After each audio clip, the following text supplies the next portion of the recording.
The man nobody remembered. The man in the back row laughed exactly once. Not loudly. Not long enough to draw attention on purpose. Just a brief sound escaping through his nose as the auctioneer proudly announced the opening bid. Yet in a room filled with collectors, investors, celebrities, and people who measured worth by the labels on a suit jacket, even a small laugh felt like an insult. Several heads turned. One woman narrowed her eyes. A man wearing a navy Italian suit glanced over his shoulder and frowned. The auctioneer paused for half a second before continuing. The bronze Roman statuette standing beneath the spotlight looked magnificent from a distance. Rich patina. Elegant proportions. A story that sounded expensive. The bidding began at $300,000. The number climbed quickly. 500,000, 700,000, 900,000, a million. The room seemed intoxicated by its own confidence. Everyone wanted to own history, or at least the appearance of it. The man in the back row watched quietly.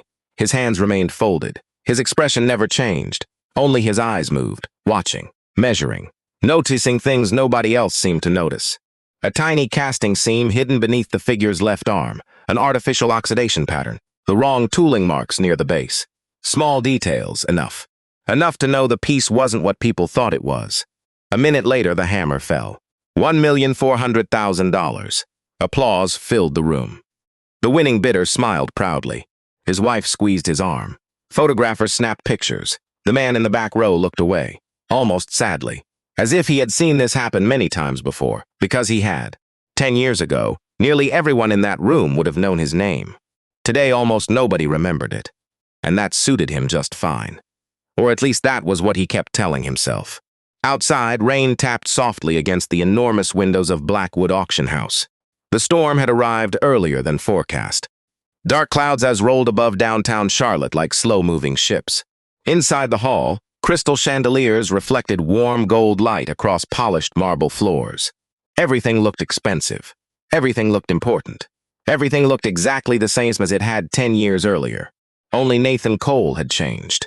Or perhaps the world had changed around him. He wasn't sure anymore. 3 days earlier, he had been sitting alone in his workshop outside Asheville. A narrow building hidden behind a line of pine trees. No sign, no advertisements, no website.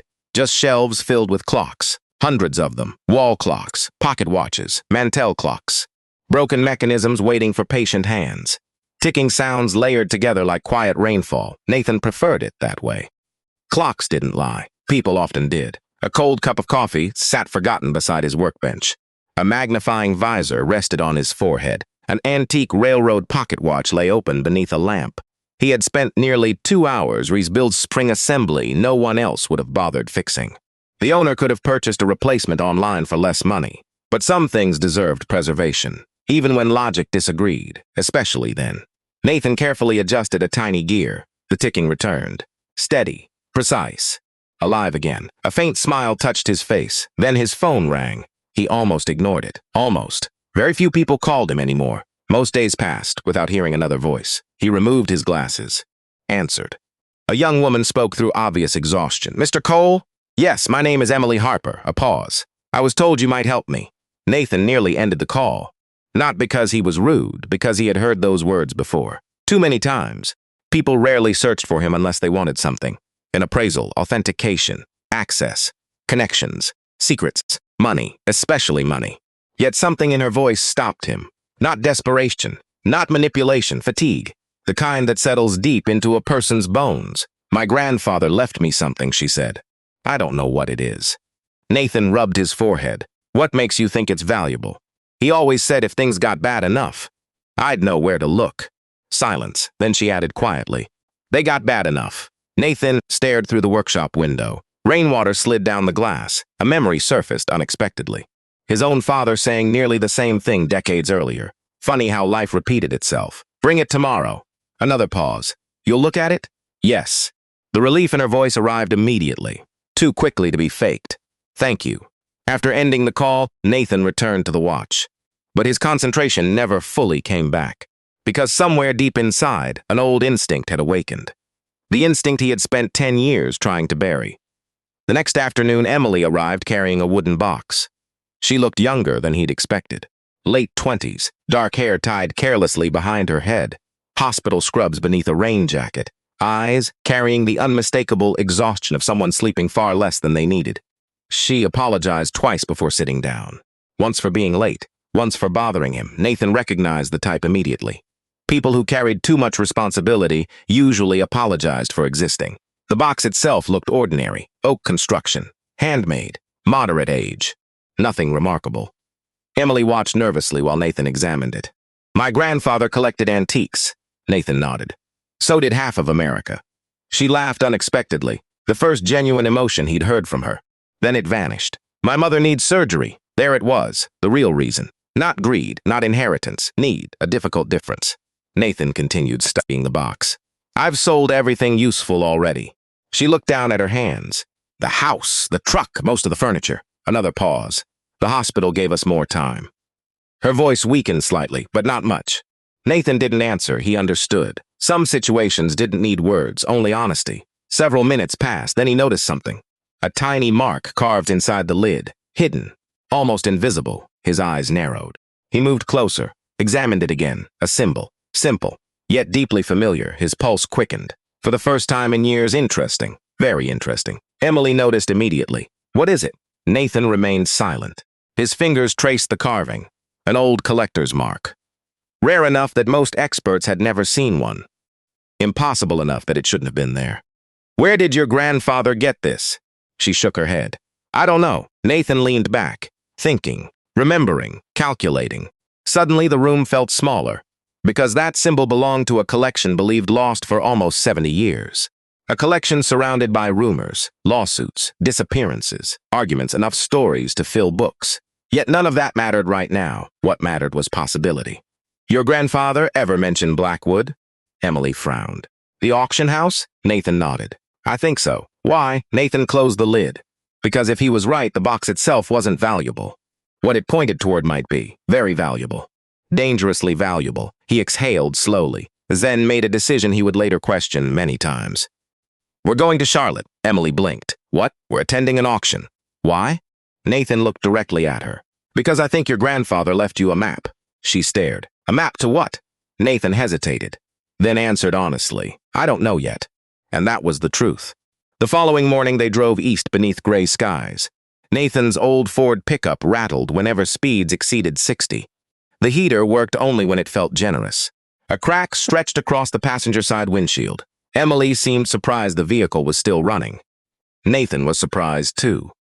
Halfway there, she noticed a faded photograph tucked inside the dashboard compartment. A much younger Nathan stood beside another man, both smiling, both wearing suits, both standing in front of a display case filled with priceless artifacts. Is that you? Nathan glanced briefly. Long time ago. The other man? His grip tightened slightly on the steering wheel. My student. Emily waited for more. None came. Outside, rain continued falling. Inside the truck, silence settled comfortably between them. Not awkward, just unfinished. Like a conversation life hadn't completed yet. Hours later, the skyline of Charlotte appeared ahead. Glass towers rising above wet streets. Traffic lights reflecting against puddles. Luxury vehicles everywhere, a different world. The Blackwood Grand Auction occupied nearly an entire city block. Valet attendants, television crews. Collectors arriving from across the country. Money moved through those doors every day in quantities difficult to imagine. Nathan parked 3 blocks away. The free spaces were farther from the entrance. He preferred it that way. Emily looked at the crowd gathering outside. Expensive dresses, tailored suits, designer watches, then looked down at her own clothes, a simple blue blouse. Worn shoes, anxiety returned immediately. Maybe I shouldn't be here. Nathan stepped from the truck. You belong wherever the truth belongs. She wasn't sure what that meant. Neither was he. They approached the entrance together. The closer they got, the more attention they attracted. Not because they were famous, because they clearly weren't. A security guard near the front examined them from head to toe. His expression shifted almost instantly. Professional politeness, then skepticism, then something less pleasant. Nathan had seen that look countless times. The look people reserved for those they believed had already failed. The guard stepped forward, blocking the doorway. Rain dripped from the edge of the awning. Traffic hummed behind them. The auction hall glowed warmly beyond the glass doors. The guard glanced again at Nathan's worn jacket, his old boots, the pickup truck visible down the street, then offered a tight smile. Sir, he paused. choosing his words carefully. Are you sure you're in the right place? The doors remained closed. And for the first time in 10 years, Nathan Cole found himself standing on the edge of the world he had left behind. To be continued. The auction of liars. For a few seconds, nobody moved. Rain tapped softly against the glass above the entrance. Luxury cars continued pulling up behind them. Guests drifted past in tailored suits and evening dresses, barely noticing the small confrontation unfolding beneath the awning. Nathan simply looked at the guard, not angrily, not defensively, just quietly, the same way a doctor might look at an X-ray. Studying, understanding, the guard shifted his weight.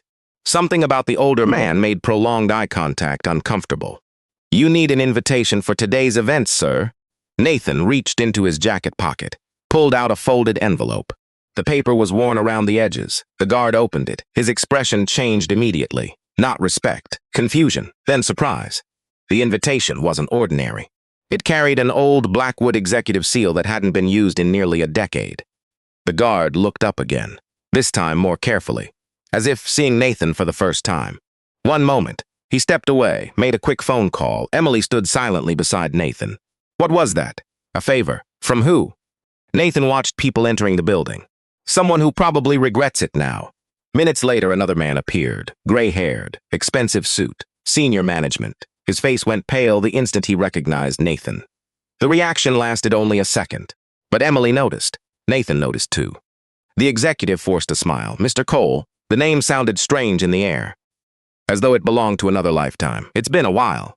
Nathan nodded. Long enough. The executive hesitated, then stepped aside. Please come in. No apology. No explanation. None needed. The doors opened. Warm air rushed outward. And Nathan crossed the threshold he had avoided for 10 years. Inside, everything smelled exactly the same. Polished wood, old books, expensive perfume, fresh flowers, money. The scent of money was difficult to describe. Yet anyone who spent enough time around collectors eventually learned to recognize it. A strange mixture of confidence, ambition, vanity, and desperation. The main auction hall resembled a luxury theater. Rows of leather seating descended toward a brightly illuminated stage. Massive display screens hung above.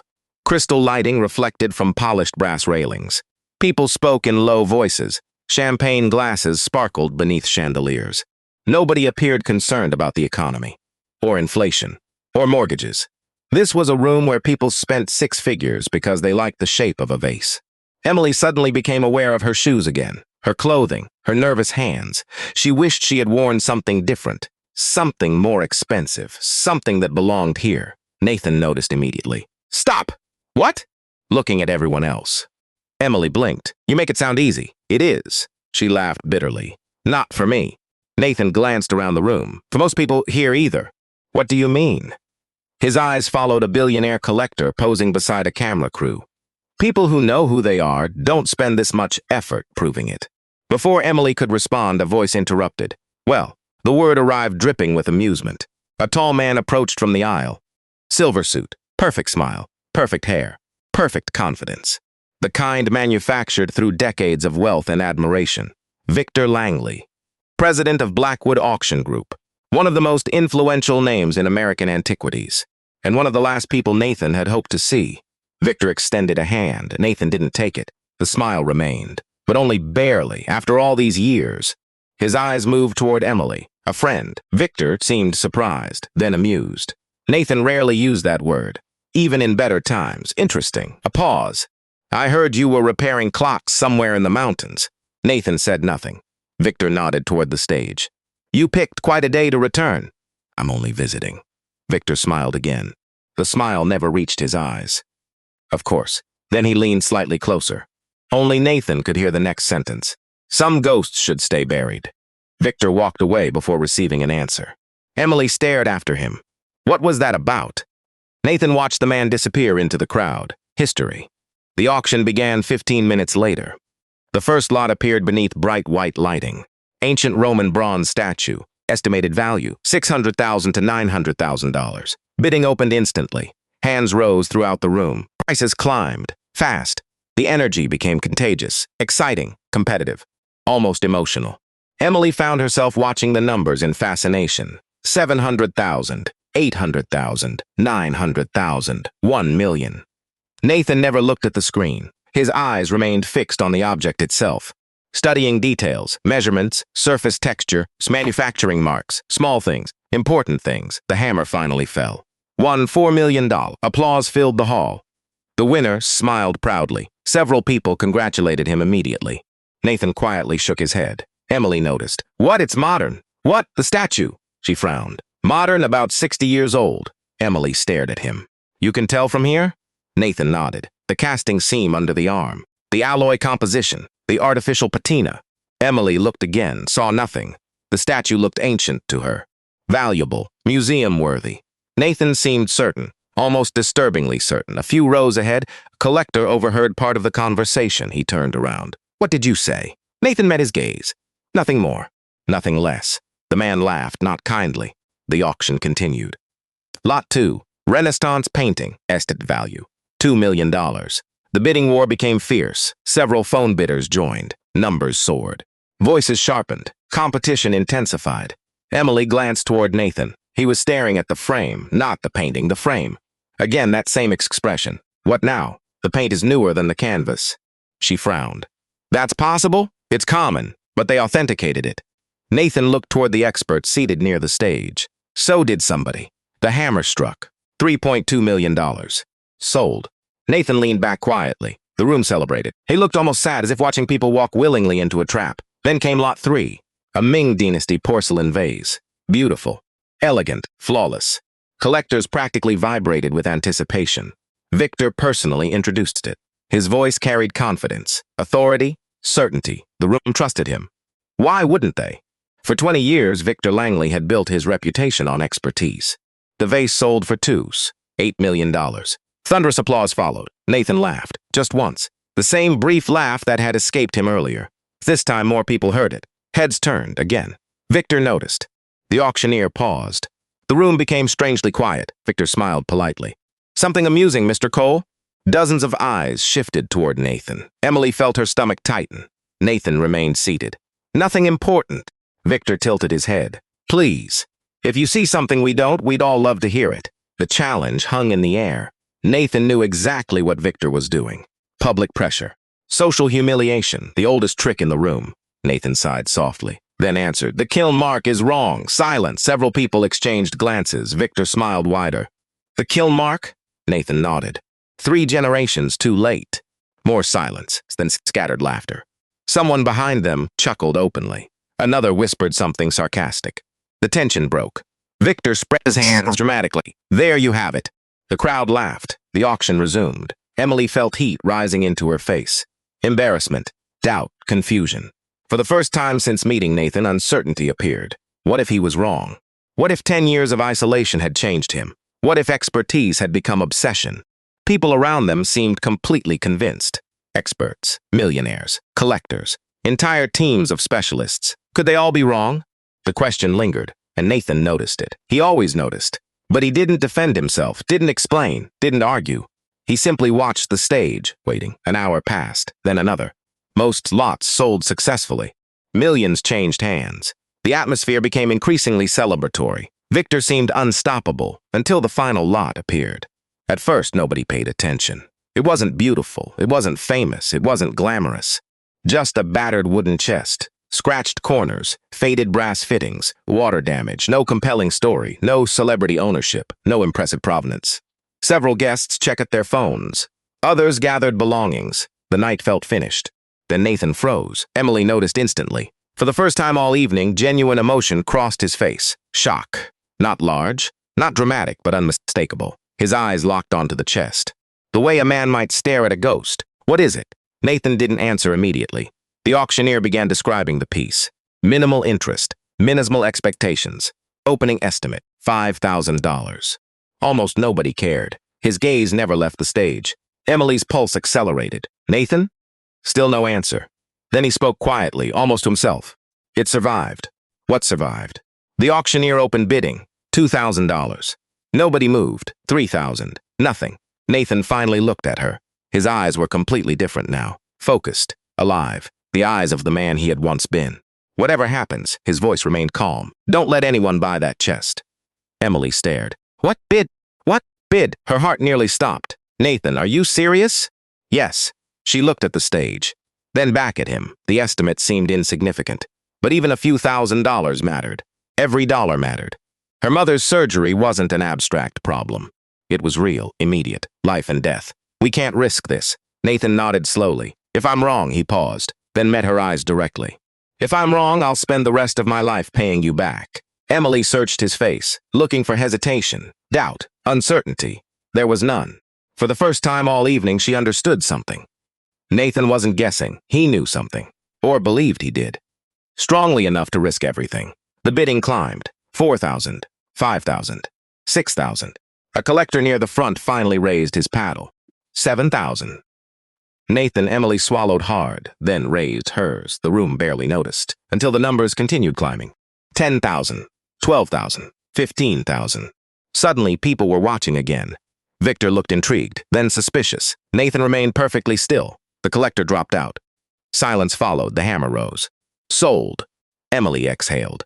The room chuckled. Someone whispered. Another laughed openly. The poor girl bought the junk. How unfortunate. How predictable. Victor's smile returned. Polite, professional, dangerous. Yet Nathan wasn't looking at him anymore. He was staring at the chest. Because for the first time in 10 years, hope had returned, and hope terrified him more than failure ever had. Then a hand touched his shoulder. Nathan turned. A young employee stood behind him, nervous, pale, holding a folded piece of paper. For you, sir. Nathan unfolded it. Only one sentence appeared, short, simple, impossible. He knows you're here. The color drained from Nathan's face. Emily had never seen that happen before. What is it? Nathan read the note again, then looked toward the darkened balcony above the hall. Someone had been watching. Not Victor, not Blackwood, someone else. Someone from the past, someone who should not have known he was here. And suddenly the chest on stage was no longer the only thing that had survived. To be continued. The debt that time remembered. Nathan did not open the chest in the auction house. He carried it himself. Not because it was heavy, because some things were too important to hand to strangers. Emily walked beside him through the rain-soaked parking lot, still gripping the receipt like it might disappear if she loosened her fingers. $15,000. Almost every dollar she had left. A number small enough for the people inside, Blackwood to laugh at, and large enough to terrify a woman who had been counting hospital bills at 2 in the morning. Nathan said nothing. That frightened her more. In the hotel room, the chest sat on the table between them. The city lights of Charlotte glowed beyond the wet window. A siren passed somewhere below. Emily's phone buzzed twice with messages from the hospital, but she could not bring herself to read them yet. Nathan placed the folded note beside the chest. He knows you're here. Emily looked at it, then at him. You know who sent that? Nathan's hand rested on the lid of the chest. Yes, then tell me. He did not answer right away. The old man who had seemed unshakable in the auction hall now looked tired in a way Emily had not seen before. Not afraid exactly. Worse. Like someone who had heard footsteps behind him for 10 years and had finally stopped pretending they were only echoes. He opened the chest. Inside was not gold, not jewels. Not a priceless artifact wrapped in velvet. Only a damaged leather notebook, a few brittle envelopes, and a small brass key darkened by age. Emily's face slowly fell. That's it? Nathan lifted the notebook with both hands. No. He turned first page toward the lamp. Blank, then the second. Blank, then the third. Emily felt her throat tighten. Her mother's surgery, the hospital deadline, the money she had spent. All of it seemed to collapse into that empty white paper. Nathan, he did not look up. Instead, he pulled a small ultraviolet inspection light from his coat pocket. Emily watched the page change. Faint markings appeared. Numbers, dates, auction codes, private collection seals. And in the corner of the page, a symbol identical to the one carved inside her grandfather's box. Nathan's breathing changed, just slightly, but enough. Emily whispered, "What is this?" Nathan stared at the page. A ledger. For what? He turned another page, then another. His face grew older with each one, for everything they buried. At 2:14 in the morning, Nathan made a phone call. Emily stood near the window, arms folded tightly, listening to the rain. The call rang 5 times, 6, 7. Then a voice answered, rough with sleep. "Who is this?" Nathan said. "It's Cole." Silence. A long silence. Then the voice changed completely. Not surprise, not confusion. Something closer to pain. "Professor?" Nathan closed his eyes. Ethan. Emily turned. Ethan Brooks, the famous expert. The man every museum trusted. The man whose face appeared in documentaries whenever America needed someone to explain lost treasures, stolen art, and the value of history. Nathan's old student. The voice on the phone trembled. I sent the note. Nathan said nothing. I had to know if it was really you. Nathan looked at the ledger. You could have walked up to me. Another silence. No, Ethan said quietly. I couldn't. That sentence stayed in the room even after the call ended. By noon the next day, Ethan Brooks arrived in Charlotte. He came alone. No camera crew. No assistants. No public smile. Just a dark coat, tired eyes, and a face that looked as though fame had not made life lighter. He met Nathan and Emily in a private conference room at a small law office 2 blocks from Blackwood. The room had cheap coffee, fluorescent lights, and a clock on the wall that ticked too loudly. For almost a minute, Ethan only looked at Nathan. Then he said, I looked for you. Nathan answered, not hard enough. The words landed quietly, but they hurt. Ethan nodded. He deserved them. Emily sat between the two men, suddenly understanding that the story was older and deeper than she had imagined. Ethan placed both hands on the table. 10 years ago, I thought I was helping. Nathan's expression did not move. I gave Victor one name, Ethan continued. One witness, just one. I thought, if Victor knew, he could protect the auction house before the scandal exploded. Nathan looked down, and the witness disappeared. Ethan's eyes reddened. Yes, the room went very still. I didn't take money, Ethan said. I didn't help them forge anything. I didn't know how far it went. His voice broke, but only slightly. But I was arrogant. I wanted to be the reasonable one. The bridge between you and them. Nathan looked at him. And bridges can be used by both sides. Ethan swallowed. Yes, Emily could hear the hum of the lights. For the first time, the famous expert on television looked less like a successful man and more like a student who had carried one mistake for a decade. Ethan turned to Emily. Your grandfather was Harold Harper? Emily stiffened. Yes, Ethan looked at Nathan. Nathan's face changed, just enough. Emily saw it. What about my grandfather? Nathan slowly opened one of the envelopes from the chest. Inside was a faded photograph. 3 men stood in front of an old storage facility. Nathan, a younger Ethan, and Emily's grandfather, Harold Harper. Emily stared at the picture. Her hand rose to her mouth. No, Nathan spoke softly. Your grandfather helped me preserve evidence after the investigation collapsed. Emily could barely breathe. He never told us. He couldn't. Nathan looked at the ledger. Harold was the only one who believed the records still mattered after everyone else walked away. Ethan added, he hid them where no collector would look. Emily whispered, with his family. Nathan nodded. He knew one day someone would need them. For a moment, Emily saw her grandfather differently. Not just the quiet old man who fixed radios in his garage and saved every grocery receipt in a coffee can. Not just the man who gave her peppermints from his coat pocket and told her to be careful with people who smiled too easily. He had carried a secret. Not for money. Not for fame. For truth. The verification hearing was scheduled 3 days later. Victor Langley tried to stop it. He called lawyers. He questioned ownership. He challenged the chain of custody. He implied Nathan was unstable. He implied Emily was being manipulated. He implied Ethan was emotionally compromised. But the ledger had names and dates and private codes. And one thing powerful people feared more than accusation: documentation. The hearing took place in Blackwood's main auction hall. The same room where Millionaires had laughed at Nathan 3 nights earlier. This time the mood was different. No champagne, no applause, no elegant music. Only cameras, lawyers, collectors, museum officials, and the heavy silence of people realizing their money might not have bought what they thought it bought. Nathan sat near the back, again. Emily sat beside him, again. But this time, nobody asked if they were in the right place. Ethan Brooks stood at the front beside 3 sealed display tables. On each table sat one object from the auction: the Roman bronze, the Renaissance painting, the Ming vase. Victor stood near the aisle in a charcoal suit, but his smiling politely, but his hands betrayed him. He kept adjusting one cufflink, then the other, then the first one again. Ethan began with the bronze statue. He did not perform, he did not dramatize, he simply worked. A magnifier, a light, a surface scan, a small file of metallurgical results. The casting method is inconsistent with the stated period, he said. Murmurs spread through the hall. He pointed beneath the left arm. The seams line was mechanically reduced, not naturally worn. Then he turned to the audience. This piece is not Roman? The owner of the statue went pale. Ethan moved to the painting. He showed the underlayer. Modern pigment. Modern binder. A repaired canvas used to create the illusion of age. This was painted over an older surface, Ethan said, skillfully, expensively, but not in the Renaissance. The woman who had bid on it gripped her husband's sleeve. The room grew colder. Then came the Ming vase. Victor's smile disappeared. Ethan did not look at him. He looked at Nathan. Only once, then continued. The kill mark is wrong. The sentence moved through the room like a blade. Several people turned toward Nathan, they remembered. They remembered the old man in the worn jacket saying exactly that before everyone laughed. Ethan continued, 3 generations too late. No one laughed now. Not one person.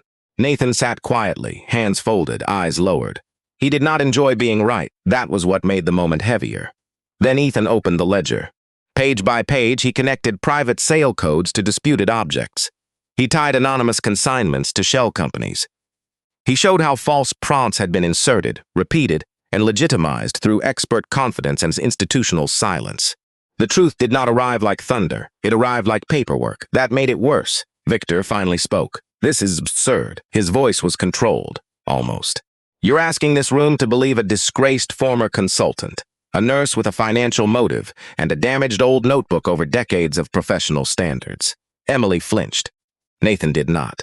Ethan closed the ledger. Then he looked directly at Victor. No. He turned toward the audience. I'm asking this room to believe the man who warned us 10 years ago. The hall fell silent. Ethan's voice lowered. And I am asking you to understand that I helped silence him. That confession did what evidence alone could not. It broke the room. Reporters froze. Lawyers stared. Victor's face hardened. Nathan finally looked up. Ethan continued, each word costing him something. I gave information to the wrong person. I trusted reputation over character. I chose access over courage. And because of that, Professor Nathan Cole lost his career. Nobody moved. Emily felt tears rise, but she held them back. Ethan turned toward Nathan. I have spent 10 years becoming famous in the field he taught me to respect. His voice shook. And every award I received felt heavier because his name was missing from the room. Nathan looked away, not from anger, from mercy. That was harder to witness. Victor tried to leave before the hearing ended. A federal investigator stopped him at the side door. There was no dramatic chase, no shouting, no collapse. Just a man in an expensive suit being quietly asked to remain available for questioning. Sometimes disgrace walked out under fluorescent lights. Months passed. The investigation widened. Collectors sued. Museums reopened old acquisitions. Blackwood lost contracts. Victor resigned before being removed. Several forged collections were exposed. Some people apologized publicly. Most apologized privately. A few never apologized at all. Nathan accepted none of the interviews. Not the national morning show, not the documentary, not the podcast, not the magazine cover that wanted to photograph him in his workshop under the headline. The man Wu saw the truth. He found the title embarrassing. Emily did not understand. At first, you could have everything back. They were sitting in the hospital cafeteria the day after her mother's surgery. The coffee was terrible. The plastic chair made Nathan's back ache. A vending machine hummed near the wall. Her mother was alive upstairs, breathing, recovering, complaining about the soup. It was the most beautiful complaint Emily had ever heard. Nathan stirred his coffee without drinking it. I don't want everything back. Why? He looked toward the elevator doors. Because most of what I lost wasn't worth keeping. Emily stared at him. But your name? Nathan smiled faintly. A name is useful. He paused. But it's not a home. The legal settlement came later. The Harper Ledger approved ownership links to a lost private collection. Emily inherited a legitimate share through her grandfather's custody claim and cooperation records. It was enough money to pay for the surgery, the recovery, the debts, and a life no longer measured by fear of the next invoice. Nathan received compensation too, a significant amount. Emily found out 3 weeks later that he had given most of it away. Not to charity in his own name, not to a museum wing, not to something that would put his photograph on a wall. He created a restoration scholarship for young conservators from working-class families. The Harold Harper Fellowship. Emily read the announcement twice before calling him. When he answered, she was crying. You named it after my grandfather. Nathan said nothing. You didn't even tell me. I didn't think you'd be mad. I'm not mad. A pause. I'm furious. That made him smile. You should kept some of it, she said. I did. How much? Enough. That means almost nothing with you. It means enough. Emily wiped her eyes. You are the most impossible person I've ever met. Nathan looked around his quiet workshop. At the clocks, at the tools, at the cold coffee. at the old photograph of Ethan as a young man standing beside him. Probably. 1 year later, Emily drove to Asheville with her mother. The mountains were gold with autumn. Leaves gathered along the road in soft piles. Nathan's workshop looked unchanged. Peeling paint, old Ford truck, rain barrel by the sidewall, a handwritten note taped to the door, back in 10 minutes. Emily smiled. He still writes notes like it's 1987. Her mother laughed, a real laugh, thin but alive. Inside, the clocks ticked in uneven harmony. Nathan sat at the workbench, repairing a pocket watch for a woman from Tennessee who had mailed it with a letter explaining it had belonged to her late husband. Important to somebody. That was always enough. Emily placed an envelope on the table. Nathan looked at it suspiciously. "What is that?" "A letter, I can see that." "Then open it." He did. Inside was a photograph. Emily and her mother standing beside a lake, sunlight on the water, wind in their hair, both smiling. On the back, Emily's mother had written in careful blue ink, "You gave us more than money. You gave us time." Nathan read the words once, then again. He placed the photograph beside 3 objects on his workbench. The old pocket watch, the picture of Ethan from years ago, and a small brass key from Harold Harper's chest. Emily noticed the key. "You kept it." Nathan nodded. "Some doors only need to be opened once." Her mother stepped closer. "Mr. Cole." Nathan looked up. She took his hand, not dramatically, just gently. "Thank you for giving my daughter back to me, too." Nathan had no answer for that. Some gratitude was too large for words. A little later, after Emily and her mother left, Nathan returned to the workbench. Evening light moved across the floor. The clocks continued their patient conversation. He picked up the repaired pocket watch and listened. Tick, tick, tick, steady, faithful, still keeping time after years in a drawer. His phone buzzed once. A message from Ethan. "Professor, the first Harper Fellow starts Monday." Nathan looked at the message for a long moment, then typed back, "Teach them to look twice." He set the phone down. Outside, the mountains darkened into evening. For 10 years, Nathan Cole had believed he had been erased, forgotten by the industry, discarded by men who preferred polished lies, reduced to an old man in a workshop full of broken clocks. But maybe being forgotten by the wrong people was not tragedy. Maybe it was protection. Maybe it gave a man enough silence to remember who he still was. Nathan wound the pocket watch carefully. The ticking grew stronger. He placed it beside Emily's photograph. Then he turned off the lamp. In the dark, the clocks kept going, not loudly, not for applause, not for recognition, just faithfully. And sometimes that is the finest proof a life was never wasted.